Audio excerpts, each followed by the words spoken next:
4 PM news network में दोस्तों आपका स्वागत है। मैं हूं आपके साथ राशिद ज़हीर। आखिर बात इस हद तक पहुंच गई है कि भारत की कंपनियों पर अब सैंक्शन लगने शुरू हो गए अमेरिका बहादुर से। थोड़ा सा आप समझ लीजिए कि सैंक्शन किस प्रकार के हैं।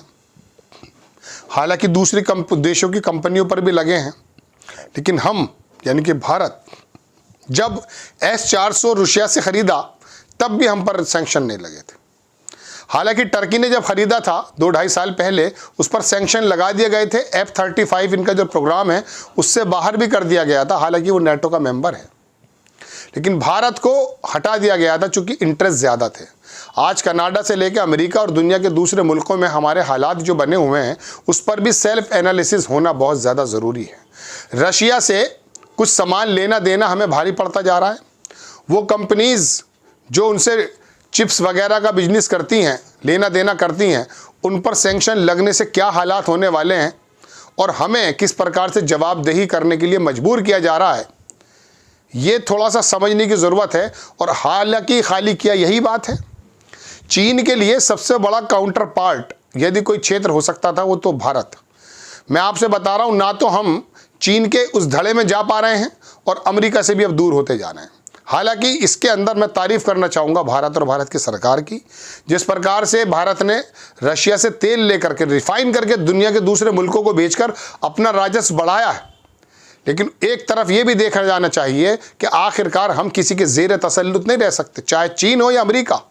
हम अपनी एक ताकत हैं।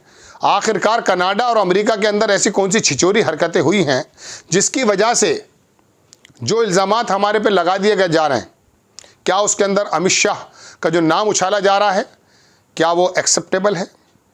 यानी कि कनाडा के बात का तो जवाब हम देंगे नहीं, और अमेरिका की तरफ से अब ये बात आई है तो इसके बारे में सोचने की ज़रूरत है। पहले खबर देख लीजिए, खबर क्या है। BBC ने इसको छापा है, आपकी स्क्रीन पर मैं लगाता हूं कि अमेरिका ने भारत की 19 कंपनियों पर क्यों लगाया प्रतिबंध। अमेरिका ने बुधवार यानी कि 30 अक्टूबर को यूक्रेन में रूस के युद्ध प्रयासों की मदद के आरोप में 19 भारतीय कंपनियों और भारतीय नागरिकों सहित 400 कंपनियों और व्यक्तियों पर प्रतिबंध लगाया है। ये कार्रवाई ऐसे समय पर हुई है जब अमेरिकी धरती पर सिख अलगाववादी नेता गुरपतवंत सिंह पन्नू की हत्या की साजिश में एक भारतीय नागरिक की कथित भूमिका को लेकर दोनों देश के बीच में तनाव बढ़ा हुआ है। वही बात BBC ने लिख दी है। 24 अक्टूबर को अंग्रेजी अखबार टाइम्स ऑफ द इंडिया में एक इंटरव्यू छपा था। इस इंटरव्यू में भारत में अमेरिका राजदूत एरिक गारसेटी ने कहा कि अमेरिका इस मामले में तभी संतुष्ट होगा जब पन्नू की हत्या की कोशिश को लेकर जिम्मेदारी तय की जाएगी। अमेरिका ने एक बयान में जारी कर बताया कि उसके विदेशी विभाग, ट्रेजरी विभाग और वाणिज्य विभाग ने इन लोगों पर और कंपनियों पर प्रतिबंध लगाया है। अमेरिका का आरोप है कि कंपनियां रूस को वो सामान उपलब्ध करवा रही हैं जिनका इस्तेमाल रूस यूक्रेन युद्ध में कर रहा है। वो वॉशिंग मशीन में भी होती है चिप्स यूज़, खाली मिसाइलों में नहीं होती है भाई।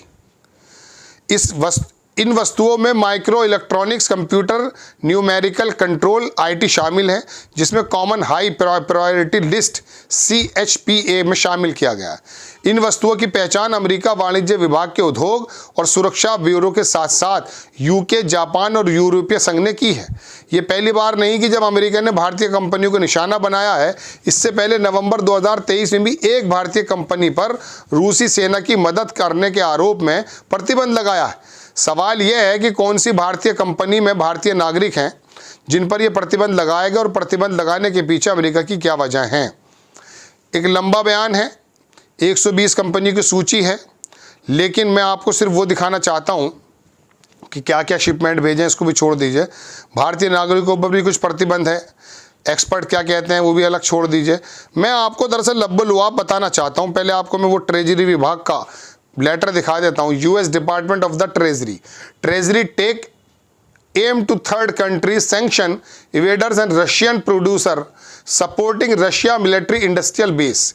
ये है वो जो मैं आपको दिखा रहा हूँ, ट्रेजरी विभाग का प्रेस रिलीज। खैर, इनको छोड़ दीजिए थोड़ी देर के लिए। ये 19 या 17 कंपनी की बात नहीं है। ये क्या है सैंक्शन, थोड़ा सा एक लाइन में समझ लीजिए, जो BBC नहीं बता पा रहा है। ये प्राइमरी और सेकेंडरी तरीका का एक सैंक्शन होता है। ये जो सैंक्शन प्राइमरी के मसले में तो ये होता है कि वो डायरेक्टली कुछ मुआवजा लेता है पर ट्रांजैक्शन, या जितनी ट्रांजैक्शन हुई उसका आधा, इस प्रकार का।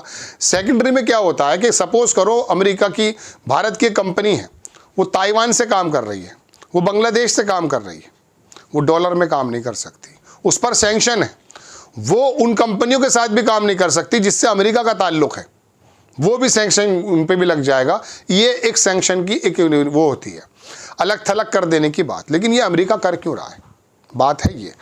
वो अमेरिका जो अभी ट्रम्प के समय हमें धमका रहा था कोरोना में दवाइयों को लेकर के, अचानक उसका रोल इस प्रकार का क्यों हो जाता है, बार बार वो इस प्रकार का रोल अदा क्यों करता है, कभी वो पाकिस्तान के बराबर में खड़ा नज़र आता है।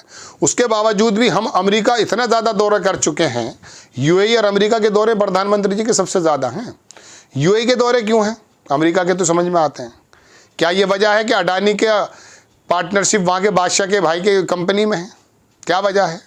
बहरहाल हम इस बारे में नहीं जानना चाहते, हम बताना ये चाहते हैं कि अमेरिका इस तरह का काम क्यों कर रहा है। ये कनाडा के अंदर जो एक कन्फ्लिक्ट पैदा हुआ है, जो अमित शाह को डायरेक्टली बात कर रहा है, और पन्नू को लेकर के जिस तरह के नोटिस भारत आ रहे हैं, और हमारे विदेश मंत्री के साथ, प्रधानमंत्री के साथ हमारे एनए से जा नहीं पा रहे हैं वहाँ पर, क्या वजह है? वजह उसकी ये है कि कभी कभी हमारी लोकल राजनीति को चमकाने के लिए जब घर में घुसकर मारने का जो बात की जाती है, तो वो खाली पाकिस्तान को नहीं देखा जाता, वो तो फिर दूसरी बात को भी देखा जाता है।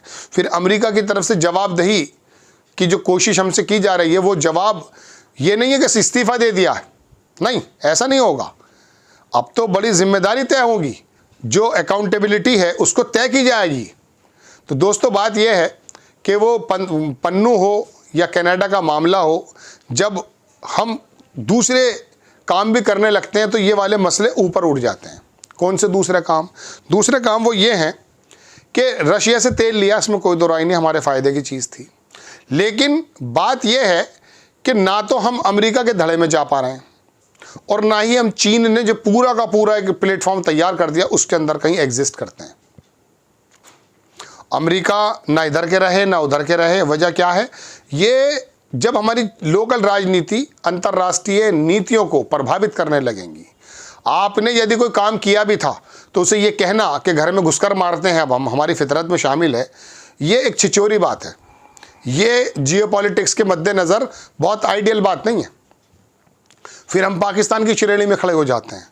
काम तो पहले भी हुए होंगे, पहले की सरकारों ने भी किए होंगे, लेकिन हर चीज़ का श्रेय लेके अपना आप ही कंधा बजा देना, बगले बजा देना, इस बात का सबूत है कि बड़े बड़े मुल्क फिर हमें इस प्रकार से देखने लगते हैं कि अब आकर प्रतिबंध झेलने पड़ रहे हैं।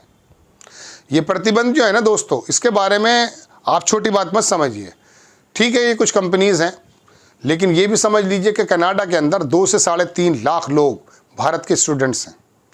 कितना हमारा ट्रेड है, आप कह सकते हैं कि 20-22 बिलियन हमारा ट्रेड है, 18 बिलियन ट्रेड है, 70-80 बिलियन ट्रेड है। नहीं, बात यह कि वहाँ पर तमाम दुनिया के सामने हमारी पोजीशन क्या बनती है। हमारी पोजीशन हमारे बिजनेसमैन बनाते हैं, हमारे स्टूडेंट्स बनाते हैं, और हमारे आईटी सेक्टर के एक्सपर्ट्स बनाते हैं। लेकिन ये नेता तमाम इन लोगों की मेहनतें बर्बाद करने पर तुले हुए हैं। आखिरकार एक ऐसी स्थिति है कि अमेरिका अब हमारे ऊपर प्रतिबंध लगाने के लिए कदम उठा चुका है, जवाबदेही हो रही है, नोटिस आ रहे हैं। ये अब से पहले भारत ने कभी देखा नहीं था। बहरहाल बड़ी खबर कि अमेरिका के ट्रेजरी विभाग से कुछ कंपनीज और कुछ लोगों पर सैंक्शन लगा दिए गए हैं। आपको खबर कैसी लगी अपनी राय कमेंट्स बॉक्स में ज़रूर दीजिएगा। चैनल को सब्सक्राइब कीजिएगा, शेयर कीजिएगा। नेक्स्ट टाइम मैं किसी खबर के साथ हाजिर होता हूँ। जय हिंद।